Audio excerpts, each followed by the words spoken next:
Hello, everyone, and welcome to the Low Production Value Sphere podcast, which is shot, as always, from my terrorist hideout in the Sudan. I'm here with my co host, Vesta the Black Labrador, and with my very good friend, one of the smartest people I know, James Orr, who is a professor of something or other.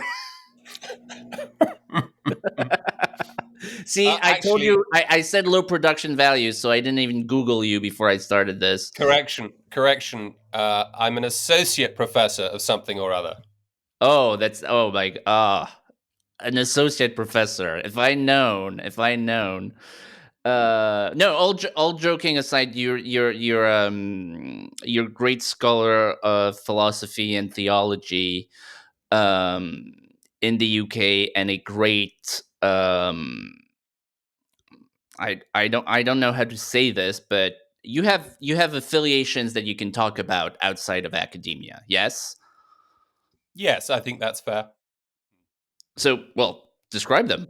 Okay, fine. Well, in addition to being associate professor of something or other at the University of Cambridge, I moonlight. Well, it's not moonlighting. I one of the great. We will. I think we might talk about this. One of the great things about having the privilege, the good fortune of inhabiting the life of the mind is that one can be very free ranging in one's engagements in the public Right. square, and I think one has indeed a public duty to justify the lavish taxpayer subsidies that is showered on these ancient places of learning to model good disagreement, to inform a stressed and increasingly bewildered electorate.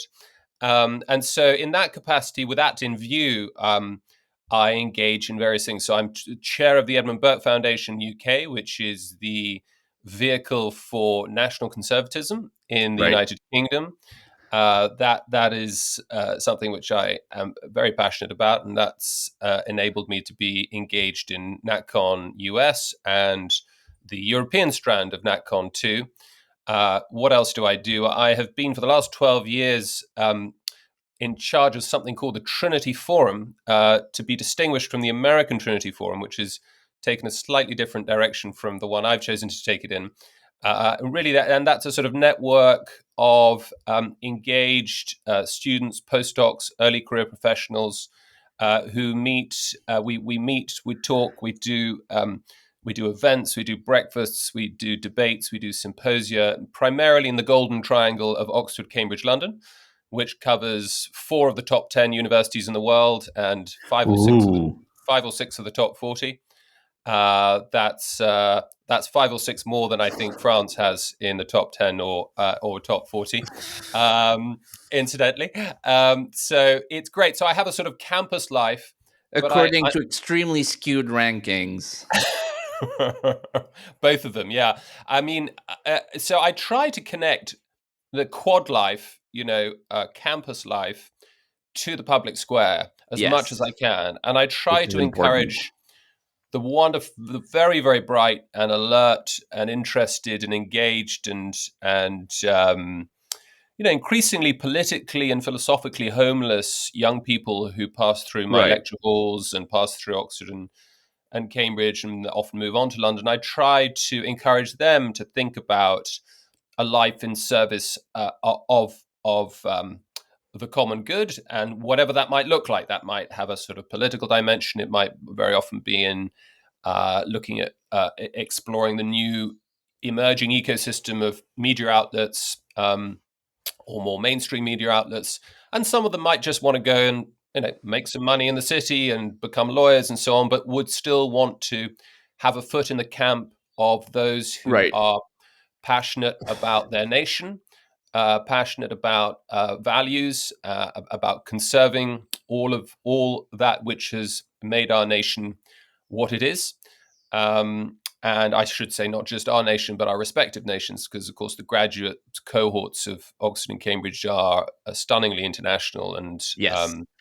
are populated by some of it's people talk about, they're leaders of the future, leaders to be, and some of them will, statistically, some of them really will be, Yes, but all of them have the capacity and the competence and the character to make a real imprint on the public square, that's very good.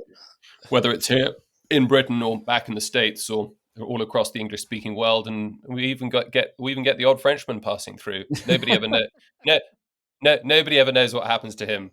Yeah, well, yes. I mean, Britain is an attractive place for French people to study because you're there's a brilliancy to the great British universities, that there's a charisma there that France doesn't have, because we sort of got rid of our universities in 1789, and so we have small specialized schools that are very good, that don't do well in international rankings because they're small. But they don't, they have buildings that were built in the 60s and not in the 1600s. And so yeah, lots of French people go to study in the UK. It's a good idea. So I wanted to have you on to talk about two things. I think you put it very well. You have one foot in the world of ideas and one foot in the public square, and so I thought that the people who listen to this would appreciate, on the one hand, a sort of, what's going on in Britain at the moment, because most of my audience is American, and so they probably care but don't know. And then we'll talk about more intellectual things. So I'm gonna approach this in a sort of very, very candide way. I'm gonna ask a lot of very stupid questions. So from my very skewed sort of American Twitter perspective, if I think of politics in the UK, the only thing that I can think about is immigration. I have this perception of Britain. We had, as we're taping this, Canada just had an election yesterday. That's the other country which seems to be replacing itself at an extremely accelerated rate, which is, certainly for this Frenchman, sort of strange, because France used to be the sort of the stereotype of the country that's replacing itself through immigration. And then at some point, the Brits were like, well, we can catch up to France. We're gonna do what they did in 40 years, and we're gonna do it in 10 years, which of course makes the scale of change uh all the more striking. Is First of all, am I correct on the fact of the scale of the immigration issue in the UK? Secondly, am I correct about its importance as a political issue, or is it just that I'm following too many reform accounts? um, and what's the politics of it? I saw clips of, sometimes it sounds like your Labour government is toying with what's known as the Danish option, which is, we're going to be, you know right wing on immigration and center left on everything else. But sometimes it sounds like, they just want to keep it going. Anyway, I threw out a lot of things out there, but it is a bit mystifying from outside to see this Mm, massive shift. yeah, absolutely. Well, let me just try and give you a little bit of clarity. I mean, first thing to note is that your instincts are spot on, and so what you've garnered from social media, reform accounts, or other accounts is exactly right. What we've witnessed since Brexit, really, and but accelerating from 2019, 2020, really from the plague onwards, is an unprecedented inflow of migration of migrants into the UK. But of course, it's actually, the reality is, into a very, very concentrated corner of the United Kingdom, namely the southeast of England, Right. to some extent the Midlands as well. And these are numbers that are just frankly hard to believe. We are adding, in terms of net migration, at least well over 1 million a year is what we're looking at, and that been That's crazy. and that's been going really for, well, at least 3 to 4 years, and so the numbers are just very, very difficult to comprehend, and they're very, very difficult for ordinary people to comprehend. What they see, if you like, is the impact on their local communities. They see it in sort of deindustrialization. They see it in depressed wages, collapsing public services, fragmented trust and social cohesion. So they feel it in the air. There is a sort of sense of existential angst and a kind of and a bewilderment, and they have very little outlets for that. They don't see that mood being expressed or articulated within the elite sense making institutions, the gaslighting, as one might call it, and I think that's a perfectly appropriate metaphor, Yeah. by the way, the gaslighting by the mainstream media is, at least until recently, has been sort of off the charts. But the sort of social impact of the so-called Boris wave of 2020, 21, 22 is incalculable and is getting harder and harder, as it were, for the Okay, so just to jump in, can you explain what the Boris wave is? And my understanding is, so Boris Johnson brought in tons of people for ostensibly work-related reasons to do specific jobs, and apparently, their visas have like a certain term, and there's a deadline where the UK has to decide whether to send them back at the end of their visas. Like, legally, this wouldn't be, some sort of remigration, or apparently to give them permanent residency. Am I right? Yeah, that's correct. Okay. So, in the run up to Brexit in 2016, the immigration was I would say certainly the second most central driver Right. of the Leave vote in 2016. Of the 17.4 million people who voted Brexit, the leading driver was this sense of sovereignty, basically the principle that laws affecting British people should be passed by mechanisms wholly accountable to British people. But in many ways, that was a proxy factor for immigration worries. Yes. And in the wake of 2016, migration from Europe did indeed slow. Uh, when Johnson comes in 2019 with this extraordinary victory, the biggest that the Conservative Party had won since Yes. 1997, the sense was that it was as it were, the nightmare of the Brexit negotiations was over, and Johnson was there to deliver on the central demand of the Leave voters, namely to regain control of our borders and to get net migration back to Right. something manageable of between 50 and 100,000 a year. What then happened, this is the so-called Boris wave, was in fact an enormous increase in levels of migration from from all over the place: sub-Saharan Africa, from India, from Syria. Though it's not always clear that the migrants from Syria were in fact Syrian, because uh, a lot of the illegal migrants are very, very difficult, are motivated not to make it very, very difficult to track Right. what their nationality is, so that they couldn't be sent back. And so that was the Boris wave. It's sort of been a demographic shock to the system, and we've gone from a position where in 2019 the salience of the migration issue looked as if it was at long last plummeting, getting just dropping off, to the point where it is now dominating the political ecosystem um, all across the UK, but also all across the political spectrum, to the point where really it is the only it is the issue against which all other issues are judged. And I think Really? one effect of the Boris wave has been that for the first time in the public mind, a lot of the other issues that were concerning them, particularly on public services, depressed wages, lack of productivity, declining GDP per capita, were at last being connected to the unprecedented waves of unvetted mass migration.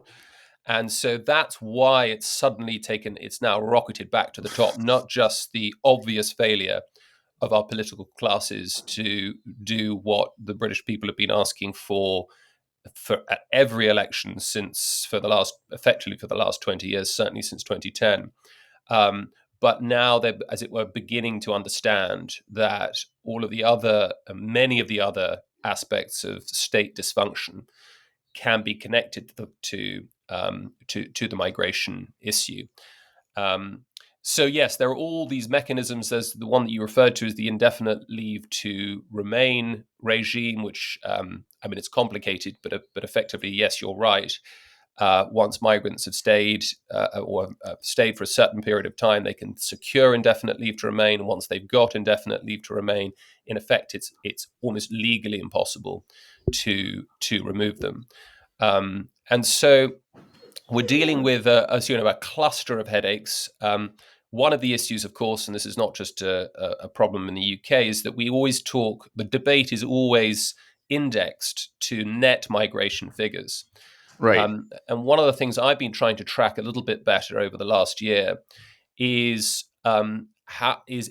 emigration numbers. Right. So it turns out, which of course are masked by this sort of very liberal, blank slatist statistical sleight of Right. hand, whereby it's the sort of the pan fungibility fallacy that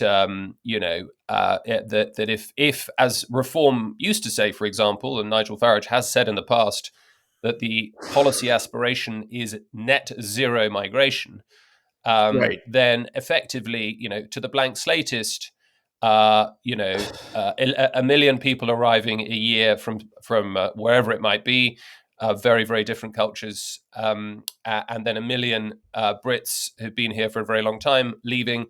Yeah. Then you've achieved your far right objective Right. of net zero migration, but of course, you're as replacist as the Right. rest of Right. them. That's I Um, mean that's an issue also in France, which is like people talk about people that are coming in, and then the left wing response, oh, but on net it's much fewer. And it's like, no, the people who are leaving are not the same kind of people as the people who are coming in. It's largely talented young people who are leaving France. And if you look at those numbers, the exodus of millionaires from the UK per Right. capita, I think, exceeds almost any other country in the West. I think even China at one point last year, we were losing more millionaires per capita than China, and so that's a huge problem. I've just spent a few days with some people who work out in Dubai. We're having enormous spikes in the number of young people Ah, who are leaving for Dubai. And I love Dubai. I've got many good friends there. It's clearly a very nice quality of life. But my goodness, if you're leaving a land as beautiful as England, that has achieved so much, that has been the cradle for so much, for a skyscraper in the desert, yes. and something in extraordinary numbers. Yes. These are the sort of the bright young people, bright graduates who are looking to, with entrepreneurial flair, looking to just looking to succeed, just looking for an ordinary life. And Yes. these are not all scions of the elites. I was reading yesterday about working class lad who's done well in Nottingham. He's built up a little good property portfolio, and decided he's just decamping to Dubai, because it Right. just makes absolutely no Right. sense to stay in a country where taxes are pretty much higher now than they have been as a proportion of GDP than they've been since the Right. Second World War. I mean, it's astonishing what's happened to Britain, because if I remember the mid to late 90s, which is when I was starting to become politically aware and informed, um, French people envied the UK tremendously. Your left was this sort of reasonable Blairite left, whereas our left was crazy socialists. Taxes were lower. size of government was lower. There was a more pro business and pro innovation outlook. I mean, when we looked, when there was a headline about startup investment in France, the question was how do we compare to the UK? Like, because the UK was the number one destination in Europe for startups, and we were trying to beat Germany to be number two. And you know, the thing that most people don't understand, or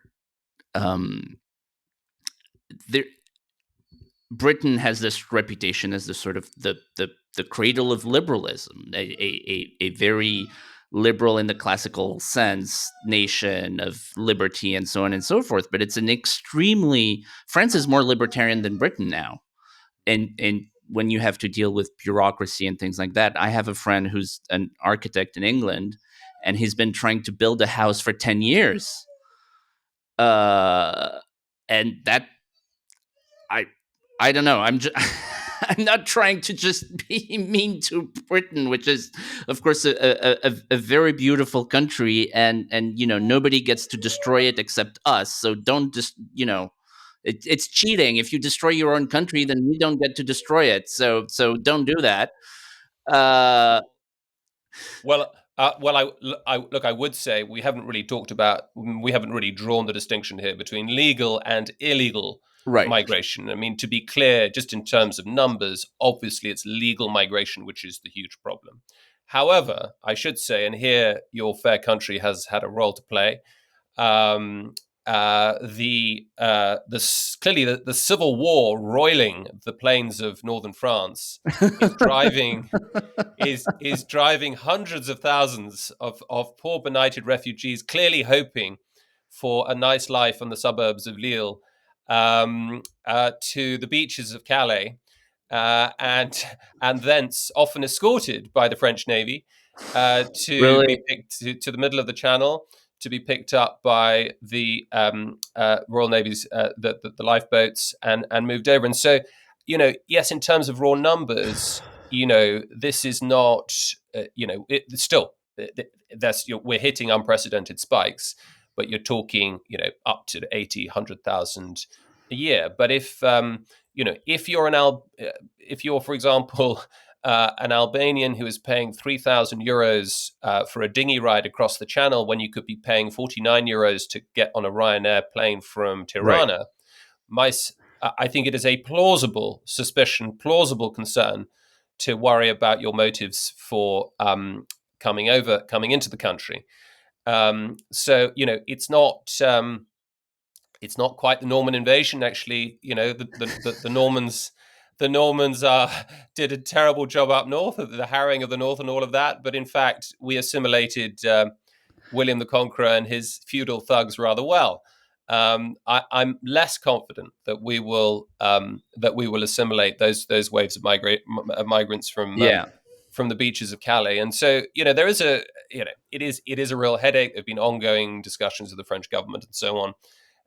But to go back to your wider point about the sort of the sense of malaise and the collapse of the bureaucracy and the inertia and state dysfunction, it's getting, we've been, productivity has been stagnant since the global financial crisis. Our debt to GDP levels have been going through the roof. Yes. They're now, I think we've just tipped past 100%, the sort of magical 100% marker. That for a while was okay. I mean, quantitative easing, and this is a case from other parts of the world as well. Yeah. Of course, quantitative easing was masked by the low rates on the bond markets. That is now changing, and that seems to be our levels of indebtedness are enough for the bond market to have handed power to the bond markets to tell us who can be our prime minister. That's true. In the case of the unseating of Liz Truss, of course, so that is a huge problem. We're now we're suffering from the standard problems of an increasing dependency ratio. Our total fertility rate is, whilst it's not quite as bad as some parts of the West, it is clearly a serious concern. And an issue that we don't really talk about are differential fertility rates across the different communities that make up Right. our glorious and varied Your great multicultural multicultural experiment. multicultural paradise. And really, so I think what we're seeing is everything that Robert Putnam predicted, Right. reluctantly saw 15 years ago. That not only is diversity not our strength, it is a deep, deep structural weakness that Yes. is turning into nothing short of, I think, the most existential threat facing our nation since the Norman invasion. But and in many ways, it's not. We have faced existential threats in the past. We stood alone after you guys folded in May 1940. We've gone through some very nasty economic recessions, particularly in the 1970s. We were back then also seen as a sort of bit of a It's laughing true. stock, It's true. the sick man of Europe, going cap in hand to the IMF, and of course. But I think even there, 1940, 1979, with war looming, economic catastrophe looming, there was still a sense that we could use the first person plural. There was still Right. a sense that there was a we, and that we, for all of the threats and for all of the challenges confronting us, the we would persist. And I think what's different, what is unprecedented and just different and so bewildering, what explains the sense of bewilderment and existential horror, is that we're not even sure who we are anymore. Right. Such is the rate of demographic churn and change that it's just not clear if there is a we left. And what we've seen is the development of increasingly confident cultural and religious silos who are not getting along with each other in the sort of the happy melting pot that we were assured of in the late 90s. We are not the United States. We simply don't have the capacity to absorb the rate of demographic change that we've been seeing at this kind of speed. And I think part of the problem is that we've got a sort of America brain, that that this idea that Britain is an idea, that it's a nation, it has always been a nation of immigrants. It's almost like a propositional nation. Right. We've kind of picked up that idea. Now, I'm not even sure. I don't think that's true of America as it happens, but it's even less plausible Yes. of Britain in the last 50 to 60 years. The truth is that 98% plus of Brits in 1948, when we passed the first Nationality Act, were ethnically English, ethnically Welsh, ethnically Scottish. And from there on in the 50s and the 60s, as our supposedly evil empire was dismantled, it turns out that all our former colonial subjects wanted either to come over and to our rainy island with terrible food and start a new life here, or wanted to stay in their country but ensure that their country applied for a membership of a successor organization to the empire, namely Right. the Commonwealth. And I think, and so the word British ceased to mean to be a Briton. And I think, it's one of the consequences of legacies of empire that we simply have to just swallow, that the word British, that in fact anyone can become British. And I think we've been able to cope with that. I mean, the worry is, as with the transgender problem, the problem with transnationalism is the same. If anyone can become a woman, what is a woman? If anyone can become a woman, no one is a woman. If anyone can become a Brit, if Yep. anyone can become an Englishman, what is it to be British? What is it to be an Englishman? Surely no one is actually an Englishman. And I do look across to Paris and to France, Pascal, with some envy, because I don't know how you've done it, but when I talk to my French friends, whether actually they're on the left or the right, there is that kind of that fierté, that Yes. sense of, it's very irritating, and but that absolutely militant chauvinism, that total, it's not even made up, but that total effortless assurance that France is basically the best country in the world. I don't know what they put in the water. But we need some of that, and we just don't have it. We're not even capable. It's all this terrible toxic mix of sort of an indigenous spirit of self-effacement on the one hand, and on the other, a new emerging communities who have been trained to hate Britain, to hate the Right. country that they've moved to hate Right. the country that's welcomed them, and they are aided and abetted by that. And that's not often the fault of the migrants, but it's certainly the fault of the chattering classes, of Right. the elite classes who are dominated, whether it's here in Cambridge or in Oxford or in London, dominated by that kind of progressive spirit of national and cultural self-repudiation. Right. Interesting. So can you explain to me who or what Keir Starmer is? He seems to be the most transparent, odorless, colorless, uh, insubstantial leader of any nation of consequence I can name today. And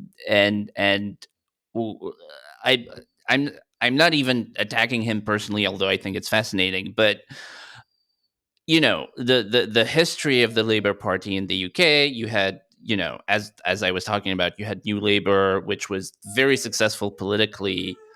You could argue about the extent of the legacy, but at least there was an ideological, sociological thing there that you can agree with or disagree with. And then you sort of had this sort of Corbynite backlash, which again, agree, disagree. It's got a clear identity. You know what they want to do with the country. Um, and now there's this thing. They've won the election for a year now, 6 months, something like that. I have no idea what they want to do.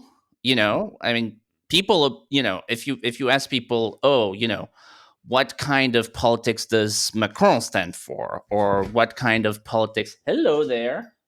She's not a fan of Labor.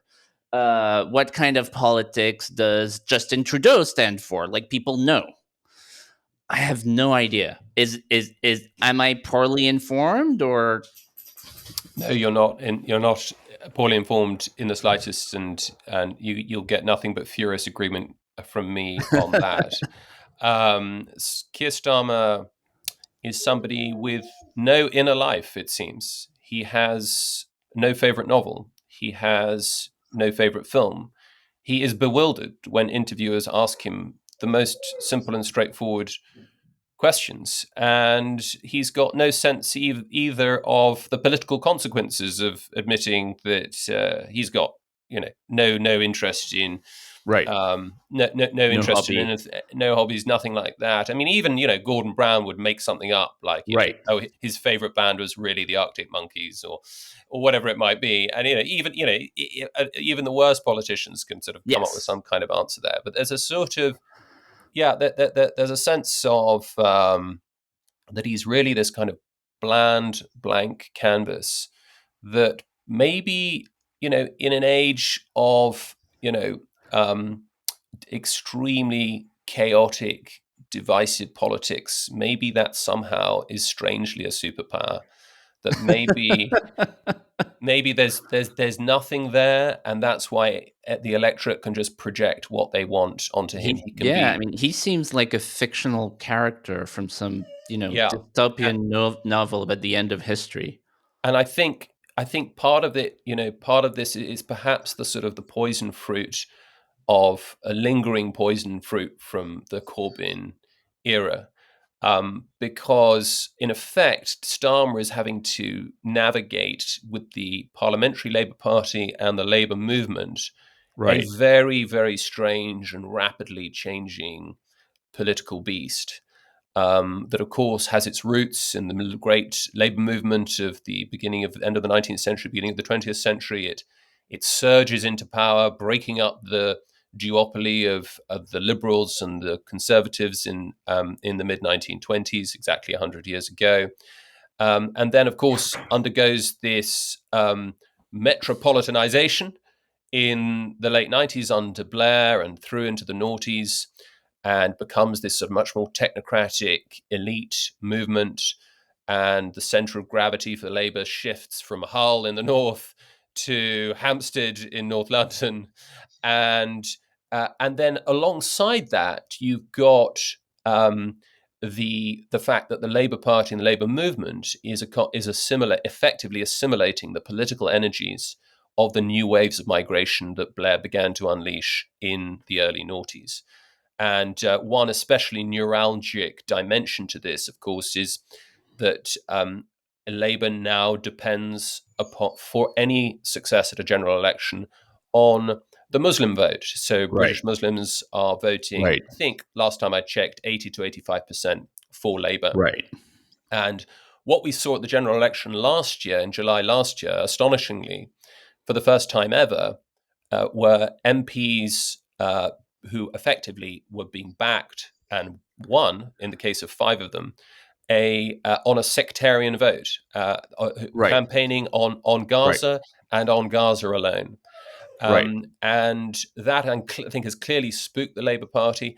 And so Starmer, to go back to Starmer, he's navigating all of these. I mean, He's not got an. that's just normal British life. I mean, if you're an average Brit, of course your top issue is Gaza. Well, like, what are you talking about? Well, and the sad thing is that the fact is it may well be the case that that's true. So since October the 7th onwards, I don't think you saw this in on the streets of Paris, but Yes. Yes. effectively for Yes. almost every weekend after October the 7th, it was impossible to move in central London for the tens of thousands of people marching for ostensibly for Gaza.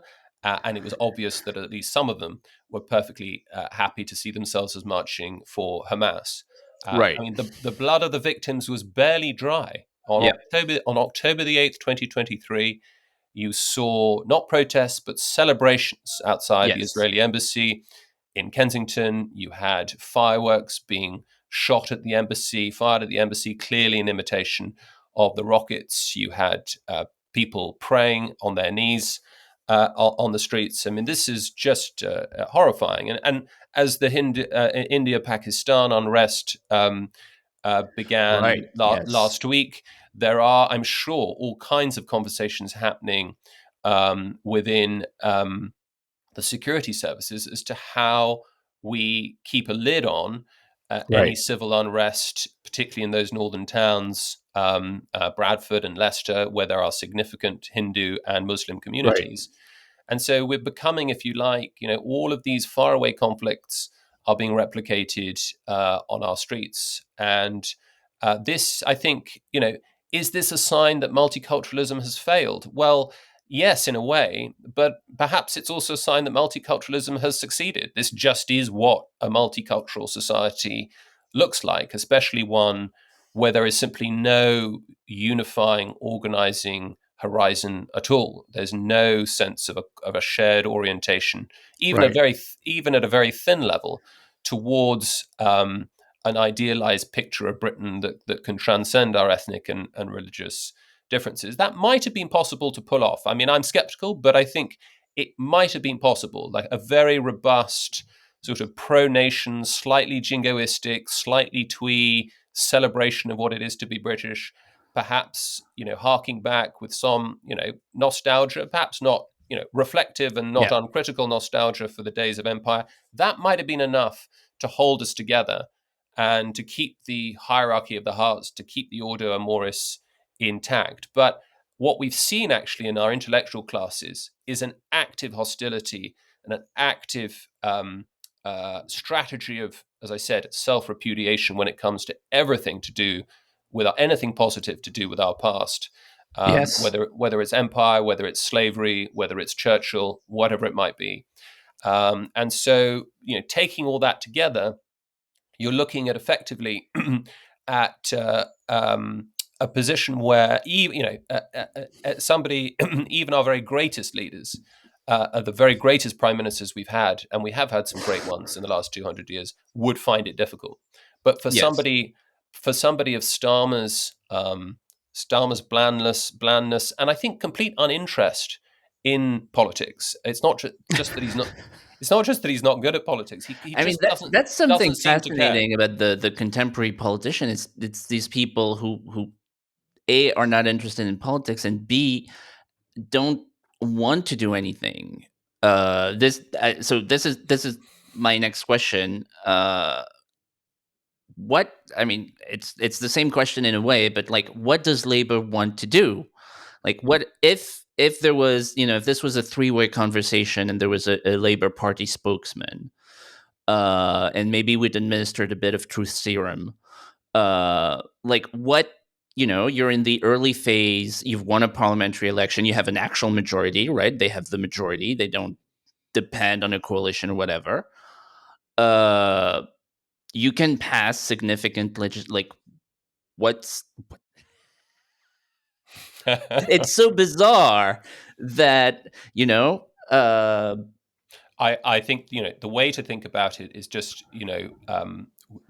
if we wind back to July last year, yes, you're right. They won a victory that delivered them an enormous parliamentary majority, but because of course the way our electoral system works with first past the post, they were able to secure that huge parliamentary majority on, I think, something like 17 or 18% yes, of the electorate's support. And so you've got this strange situation where they've got a very, very weak popular mandate, but an enormous parliamentary majority. And that mandate, the weakness of that mandate, and indeed the weakness of their current polling, which is basically in the low 20s and sinking, is, I think, in part to be explained by the fact that there's no animating vision. There was no sort of philosophical vision of the future of the country. There was nothing that really inspired the country at all to come out and vote for them. It really they lost. They won simply because the Tories were so hated and lost so spectacularly after the broken yes, promises of 2019, and they lost because 4.1 million Tories and I think Labour voters too turned to reform, and the Liberal Democrats did pretty well too. So you're right; it's an ideological vacuum, which is odd for a movement that has actually tended to be driven by ideology. Um, and I think there's a sort of pragmatism in some instances here and there, but I think the central problem is that what they would like to be is a sort of Labour Party of old. That is to say, a party that is going to increase spending on public services, is going to increase taxes on the middle classes and on the wealthy. And to their credit, and I will give them some credit here, they recognise in a way that Corbyn clearly didn't, that our fiscal room for manoeuvre right, is just that there just isn't any at all. We've now got to the point where the top 1% are paying roughly 30% of all income tax revenues. We're looking at a case where basically I think it's 47% of the bottom half of earners are not paying any taxes at all. The dependency ratio is out of control. This is driving waves of emigration, and emigration is just as much of a headache in some ways as immigration, because the quality of people that we're losing is such that it's having a direct impact on fiscal revenues. We're losing more millionaires per capita than I think any other country in the West right now. Brilliant young people, entrepreneurial young people are coming through and heading off to fairer shores, whether it's Dubai or America or Australia. We're losing a lot of our best doctors and nurses to Australia and New Zealand. So there isn't, I mean, a dear friend of mine is Maurice Glassman, Lord Glassman. I don't know if you ever had the chance to meet him. He's a wonderful man and author of no, something called Blue Labour. And yes, Maurice for many years has been arguing for a recovery of that great tradition of British Christian socialism, the kind of right, socialism that emerged out of the Guild arts and crafts movements of William Morris and John Ruskin at the end of the 19th century, that looks back to the Clement Attlee government of 1945, which I look on with some suspicion, but at least they did stuff and they had a vision, right, and exactly, you yes, know, and now I gather that Morgan McSweeney, who is Keir Starmer's chief of staff in Downing Street, is on the phone a lot more to people like Morris, and they are desperately. We've got at the time of recording, we've got the local elections 2 days away, Oh, and it look really? Okay. on Thursday. On this is on the 1st of May, so we're going to know on the 2nd of May. Again, I We're going prepared these interviews very carefully. and it'll be very interesting to see. But it looks almost certain that Labour are going to get a terrible drubbing. And what we're seeing for the first time in the history of British politics is the emergence of an insurgent right wing party. This is almost Right. unthinkable given our first past the post system, given how hard it is without proportional representation for the grip of a two party duopoly Right. to be weakened. And so, just as 100 years ago, Labour surged forward and broke the hold of the Liberal Party, of Gladstone's Right. Liberals, of Burke's Whigs. So too, it may well be the case that on Friday we'll see this is not a nationwide election, but there will be local elections happening all over the country. We'll get a very good sense of the mood of the country. And if the polls are even half right, it looks as if both the two main parties, hitherto the two main parties, are going to get a Right. terrible drubbing. And this insurgent party, Reform UK, looks like it's going to get a very, very strong showing. There's a important proxy by-election that has been called up because of a Labour MP decided to smash a constituent in the face a few months ago, was summarily dismissed. That our system is not that dysfunctional that there was that he was permitted to That's stay on. good. There was a similar incident in France, but he kept his post. So there you go. That British victory. Um, So we're going to see. There's a lot. If you are, if you're into politics, it is a fascinating time to be in this country, but it's also unsettling because we've not seen this kind of unrest in, electorally certainly. And what it is doing, though, is it's forcing us to, all three parties are now having to think very hard about what it means to conserve the nation and what it is to champion the nation, what the yes. nation is, what it is to be English, what it is to be British.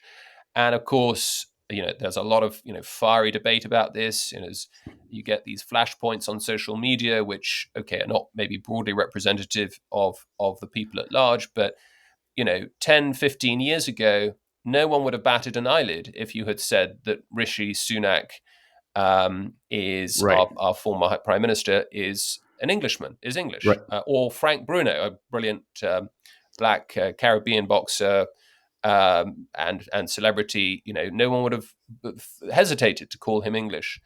I think one of the sadnesses of the kind of demographic disintegration under the weight of this sort of diversity dogma, is that people are now starting to be much more self-conscious, more ethnically Right. self-conscious, you might say. And I think, civic nationalism, there's going to come a point where civic nationalism ceases to be possible. Yes. And ethnic nationalism is going to, as it were, be accelerated and quickened. And my sense is that actually you could have a sort of dominant ethnic majority, and you could just play into and push hard the civic nationalism piece. And that, if you with the balance broadly right, Yes. then you'd never had to talk about ethnicity, you never had to Right. talk about race. But part of the speed of demographic change, allied to the sort of usual ideological rhetoric coming out of BLM and the Yeah. anti-racism movement and so on and so forth, is now turning us into a much more slowly but sort of inexorably into a much more kind of ethnically conscious and racially conscious people. And I think that is it's a terrible shame, because I think those on the left are right to be worried about this, and we're all going to be pretty worried about this, and it's going to increase that sense of paralysis and dysfunction. So a lot of challenges, and I think there's a lot we can learn. I look across at France and I see, as I mentioned earlier, that sense of unapologetic patriotism, and it's very, very hard for us to muster that up, to summon that up for Right. various complex historical reasons, I think. And another big problem that we haven't really talked about is Tony Blair's The Quiet Revolution of Devolution in 1997, 1998, Yeah. 99, and so on, whereby up until 1997 we were really just a unitary constitutional monarchy. We now effectively have, through the mechanisms of devolution, where Westminster gives Yeah. power to uh, assemblies or parliaments in Wales, Scotland, and Northern Ireland, we have, if you like, the question. It is now a live question: should Scotland secede, and should the United Kingdom, cease to exist as it has since the Act of Union in 1707? And those, of course, are acceptable nationalisms. It's totally fine to be a Scottish nationalist, Right. to be a Welsh nationalist, and indeed, the more left wing you are in Scotland, the more likely you are to be a Scottish nationalist, and Right. same in Wales. The one time you cannot use the other N word is with Right. respect to England and Britain itself. Yeah. So that whole complex balance of nested nationalisms that we've sort of Yes. managed to stumble through as Yes. Britain was forged into a So nation with the it's very strange from the French perspective. All right. So the other topic I wanted to discuss with you was the more intellectual side of things. Again, I'm going to be very pompous in French. Recently, there's been discussion of Renaud Camus, who was barred entry in the UK because suddenly the British government remembered that it is sovereign over its borders and that it can refuse entry to some people. Not rapists, not pedophiles, not murderers. but an aging French philosopher with cancer who said some naughty things about Yes, demographic change. yes, You're not setting foot in our country, mate. Yeah. yes. Well, but I am an admirer of Camus, and I do think he's the most important living thinker today, and I mean important in a sort of objective sense, which is that the Great Replacement uh, is one of the most important ideas in shaping political discourse over the past 10 years. I think people would agree with that. And it's striking that it's a Frenchman who um, who made this contribution. And I wonder, you know, France has this tradition of sort of public intellectuals, public, especially philosophers, but not only. Um, how would you describe the status of intellectual life in the UK and how it relates to helping the country think through its current predicament? Yeah, it's a great question. It's funny, we started, at the beginning of the conversation, we touched on, the apparent gap in quality between British universities and French universities. As schools and stables, you might think for for great intellectuals, and you might think, looking at those slightly dodgy university tables, that Britain would have a far more flourishing intellectual life than France. And yet, I would concede to you that Yeah. the sort of public status of intellectuals in France, particularly philosophe, and that's slightly different. Even to say the word philosophe, it doesn't mean the same thing as philosopher. It has a different resonance in Right. France. We don't have philosophe. We I think it's partly, maybe this is speculative, but the continental tradition has always, been from Descartes, Leibniz, Spinoza onwards, has Kant and so on, has had a sort of deep current of basically of rationalism, of speculative theorizing about society, whereas I think in Britain and English speaking peoples has been that much more empiricist, John Bull focus on common sense Yes. and suspicion of these strange utopian Yes. complex schemes that all those continentals like to Yes, come up and with. and So I the think, the grass always being greener on the other side. This is something that French people often envy about the UK, because we right, get caught up into our own yeah, theories. The joke is a Frenchman is somebody who asks, sure, it works in practice, but does it work in theory? exactly. And so, But if at I, the same time, you do need, you know, theory to make sense of the world. yeah, exactly right. And if I walk into a bookshop, librairie in Paris, what you will be likely to see on the front tables are books by a Finkielkraut or a Yeah. Besançon or even a Renaud Camus or a BHL. If you walk into the equivalent of a bookshop here in Cambridge or in London, it's not that we are a poorly educated or unreflective people, but you're not going to see philosophy books. You will see history books, often very detailed history books. I mean, the That's kind of good. history books that you might see on undergraduate reading lists. So, I have colleagues here in Cambridge, who could, in principle, turn a PhD into a trade book, Right. or where the line between an academic monograph and a trade book is actually pretty blurred, in a way that there is absolutely nowhere. I don't know how maybe 30 people have bought my my PhD book in philosophy, Right. and so there is a sort of genuine. There's I think a genuine distinction to be drawn between Interesting. our sort of Interesting. between the character of our intellectual lives. So we are, and I say that is why ground zero for the culture wars in Britain, I think, has been Is history, history. and trying to create not just ground zero but year zero. The idea that everything that's come before the great cultural revolutions of the late 20th century is to be forgotten about, to be repudiated or revised and reworked.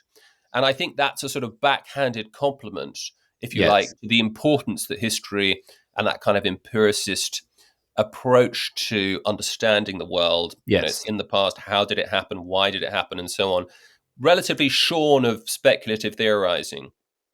That's why the battles have been so intense around not just our imperial legacy, but First, Second World Wars, of course, and in fact, even back to the cultural wars raging around the medieval period too.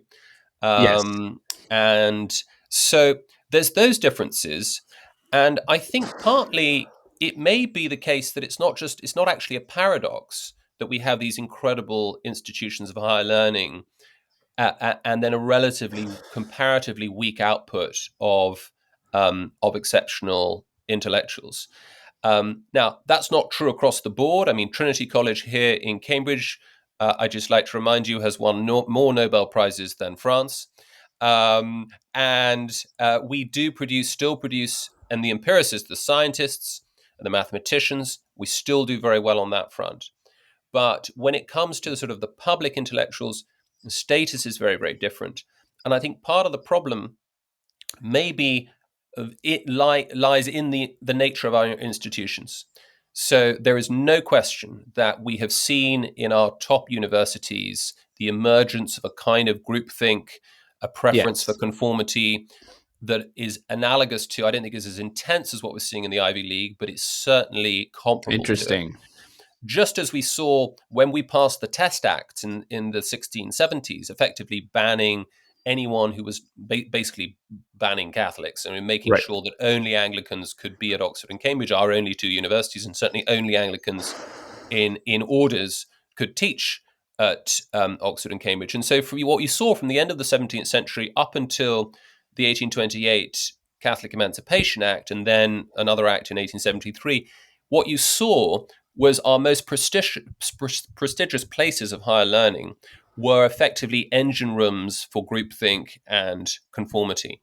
You didn't have any of that sort of lively spirit of Yeah. collaborative dialectical inquiry that marked the Sorbonne in the medieval period, in the 13th Yeah. century, with all the great disputations that have been crystallized in, say, Thomas Aquinas' Summa Theologiae. And so I think similarly, at the end of the 20th century, the beginning of the 21st century, it's not Anglicanism, but it's this sort of ultra, State religion. dogmatic regime, religion and regime, dogmas and doctrines, which are, the places that ought to be nurturing and forming our very best public intellectuals and philosophers, they should be producing, but are in fact producing regime stooges. It's not an accident that arguably our greatest thinker on the right are certainly the closest, the person I think most justifiably deserves the label philosophe in the French sense was Sir Roger Scruton. Right. It's not an accident that Sir Roger was effectively expelled, or went into self-imposed exile in 1989, in the end of the 1980s, and he left the universities behind. And here in Cambridge, though he was both an undergraduate here and did his doctorate here, and he was a junior research fellow here at Peterhouse, he was not honoured in any way. He didn't pick up an honorary fellowship. I'm trying to get something going here, but to mark his memory. But he basically has been completely ignored. Same in Oxford. He did a lot for Oxford over the years. The only institution, I remember him telling me this, and the only institution in Oxford that even recognised him was Blackfriars, was the Dominicans. Yeah. And he said it's always such an irony, the one group that is supposed to be the most sort of censorious and dogmatic, they're the only ones who were willing to talk to me and actually offer me an institutional Many such affiliate. cases. Exactly right. And so it is a huge problem. I will say, though, that there is some hope in the air. I mean, I think this emerging ecosystem of, Substack, podcasts, spicy Twitter threads, there is a kind of there is a sense of a kind of a more fertile seedbed than was the case, was even thinkable 5 years Yes. ago. I was gonna ask, like, please give me, give And me a silver lining, give I me mean, signs of hope. you talked about Renaud Camus, and I've just finished his is it Enemy of the State, Enemy of the Nation, his the Enemy of trans the disaster. and Enemy of the Disaster, that was just translated by Vauban. And I really ought to try and read it in the original and brush up on my French. But for example, the best things that I have seen on Camus in the English speaking world in the last few weeks was a fabulous essay by Nathan Pinkowski, Yes. who I think you would probably is a mutual friend. Now, I know he's sort of, I think he's half French, half Canadian, but I'm going to claim him.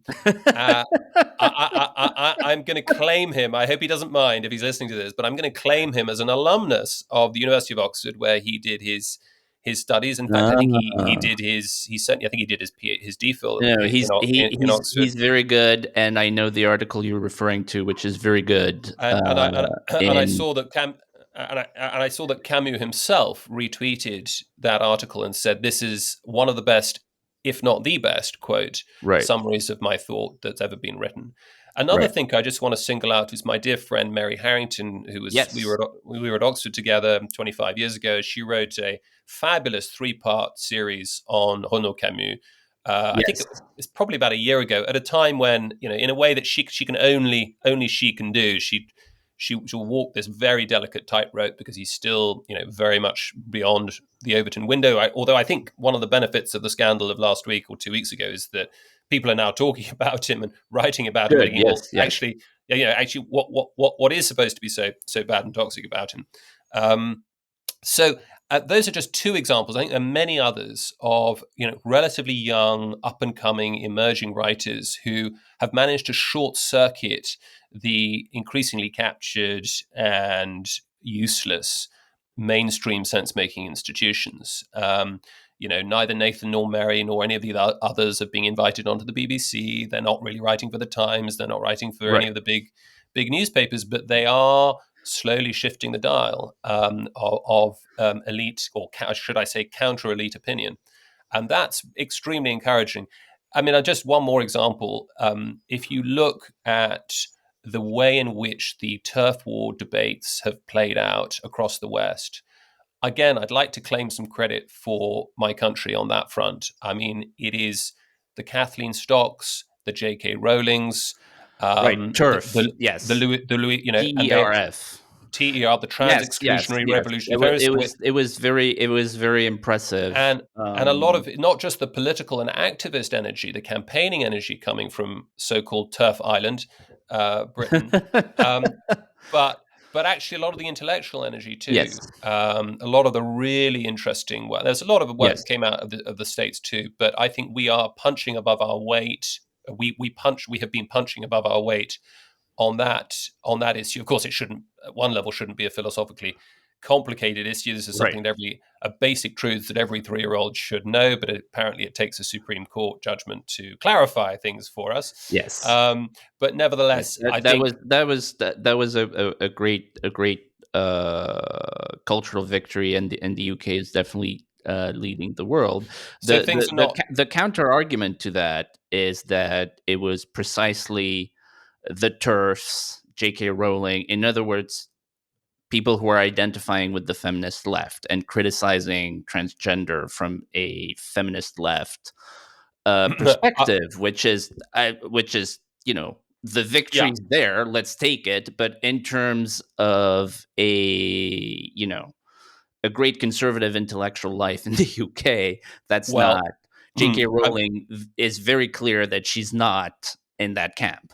to be clear, And to great respect for her, because there's nothing I admire more than an actual free thinker, which I believe she is. But that's the response to the point you just made. yeah, I mean, I sort of in response, I'd say that I interpreted your question just as a general question about the Yes. state and quality Yeah. and Fair enough. of intellectual. So Yes. there's a Bizant, there's a Alain Finkielkraut. I mean, actually, there's a lot of the great philosophes in France of the last few decades have been not just on the left, but have Right. been on the left and Right. unleashed catastrophic consequences of their thought. In some respects, if we're thinking of a Derrida or a Badiou and so on, also some very brilliant ones in my field, theology, Jean-Luc Marion and others, Emmanuel Falk, and lots of fascinating figures. Chrétien is a superb one too. But no, so I think you're right about that, and perhaps the only people who could defeat the grandchildren of the revolution were the children of the revolution. And Maybe. in many ways, yes, you're right. This was not the turf wars were really off limits for people like us. There's no question that this is really an internal debate within a kind Yes. of decaying within the sort of decaying corpse of Western liberalism. And a lot of the arguments are, you're absolutely right, being framed within the kind of philosophical sort of axiomatic sort of scaffolding that I think is it was Yeah. or was always is always going to be a problem. That is to say, the basic, both the children of the revolution and the grandchildren of the revolution are agreed that the way to understand equality is in terms of sameness. And once you Right. accept that, and once you insist that for a man to be equal to a woman is for a man to be the same as a woman, then you are basically there is simply no non-arbitrary conceptual stopping point Yes. from the complete fungibility of men and women. Same with same-sex marriage. If there is no longer a husband and wife, but simply spouse A and spouse B, then what? Yes. First of all, what's wrong with spouse C? What's so Yes. special about the number two? But also, what's so special about the self-declared identity or biological reality of spouse A and spouse B? Yeah. So I completely agree that all of this is it's the same conceptual mess. Yes. But one of the interesting features of some of these young thinkers is they are recovering a sense. I mean, I've been talking with Mary quite a lot about this. I mean, she's reading a lot of Aristotle and thinking hard about going back to the roots of the problem, which I think in many ways can be diagnosed as the collapse of any kind of metaphysical commitment to something like an Aristotelian or Thomist doctrine of Right. essence. That Right. is to say, there are things in the world. We must take a realist stance towards there being objectively Yes. existing things, and that Plato was right, or rather, You've got to understand that you carve nature at its joints. That there is a certain way for things to be, and that we're Yeah. not imposing, we're not simply imposing a sort of scientific taxonomy on the world for ease of comprehension. We're not simply inventing the world; we're actually discovering it. And that does mean, I think, doing some serious metaphysical work and thinking hard about where we went wrong. And Yes. it may be that where we went wrong was the Enlightenment and effectively the rise of a kind of Kantian skepticism, that we could ever really come to know the world as it is in itself, but that we could only be navigating the appearances. And if we're just navigating the phenomena, then really the person with the most power is going to just dictate how the phenomena are to be navigated. Yes. Well, I mean, that's quite the program. Um, It gives people like me a bit of a job, at least when it comes to the day job, and yes. doing some philosophy and trying to persuade Yes. the world that a bit of philosophy matters, and that metaphysics always buries its undertakers, as the great Yeah. Etienne Gilson once put it. Yes. Yes. There's a famous story of Charles de Gaulle visiting a university, and somebody had put up a banner saying "Mort aux cons, death to idiots," and he said, "That's a very ambitious agenda." Yeah, Uh, on that love it. note, we have a traditional question that we end every episode on. And the question is this: recommend a book, can be any book, fiction, nonfiction, recent, old, that's not in your area of expertise. Mm, good. That I have been looking at recently. Um, I would say, um, do you know what? It just so happens that I have completed Du Côté de chez Soi. Um, Very good uh, recommendation. and I honestly wasn't planning this, but it was just, I have literally just finished it. And I have been working along, you'll be pleased to know that I've been working alongside, reading the English, but with the French, original French alongside. So the great, If you can, that's really helpful because Proust is very sort of precise. and been a joy to read it and to get lost in Yeah, it. Proust is great, And and people who are afraid of Proust, he's also very funny. oh, absolutely. I mean, there's a sort of His books there's are a funny. they are funny, but in a way that is very different from the kind of humor that you find of obviously in the English novel or even the Russian novel. I've just been reading the Pickwick Papers as well, and there's a kind of, there's a sort of bawdy Right. slapstick humor there, which has a genius of its own. But the subtlety of Proust has been. I've wanted. I think when you work in areas like I do, philosophy and politics, it's all it's pretty dry, it's pretty abstract, and Yes. what I found just getting lost in Proust has been a wonderful antidote to Yeah. the chaos. It's a sense of That's a very just good recommendation. And Proust, by the takes. way, was a raging reactionary. So I gather I'm learning more about him as time passes. I mean, he is both.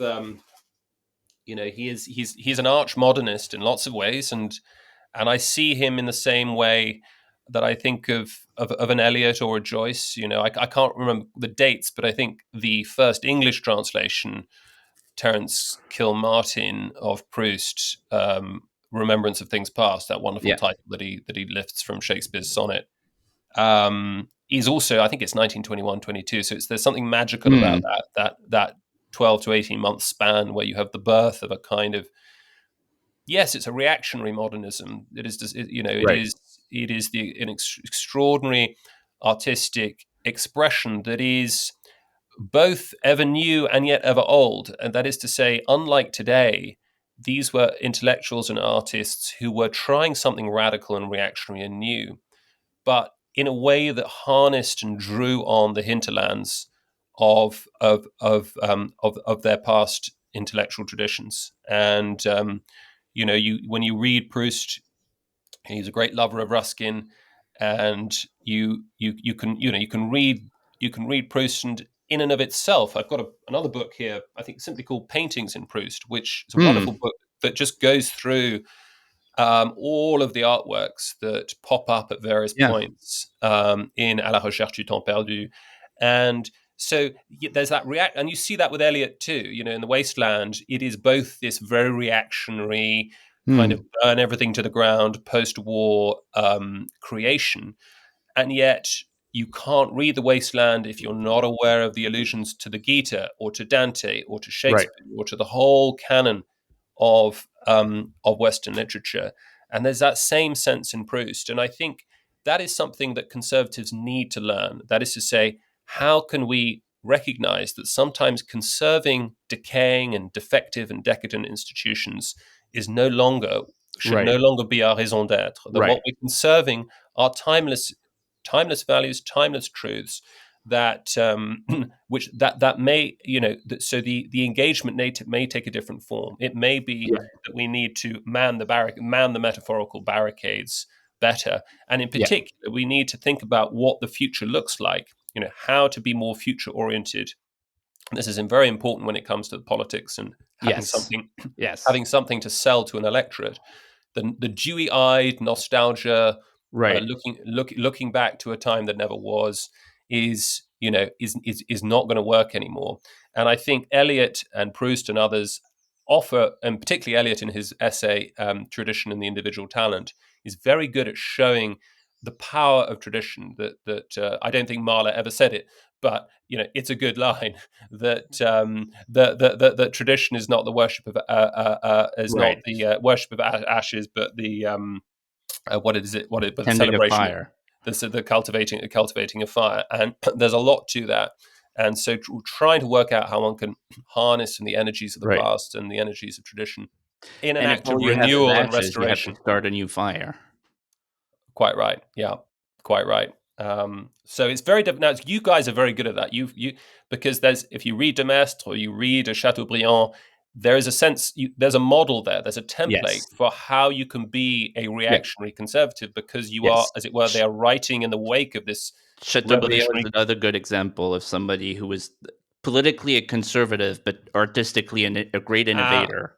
he did that in novel form, and of course Yes. the memoir d'outre-tombe was, it's just fantastic. And I think the problem for English conservatism, British conservatism, is we've never ever been revolutionaries. We've never had a revolution really, Yes, apart you from this. did. In fact, you're the ones who invented beheading your king. I'm Well, sorry. I, I will not let this Anglo-Saxon myth stand.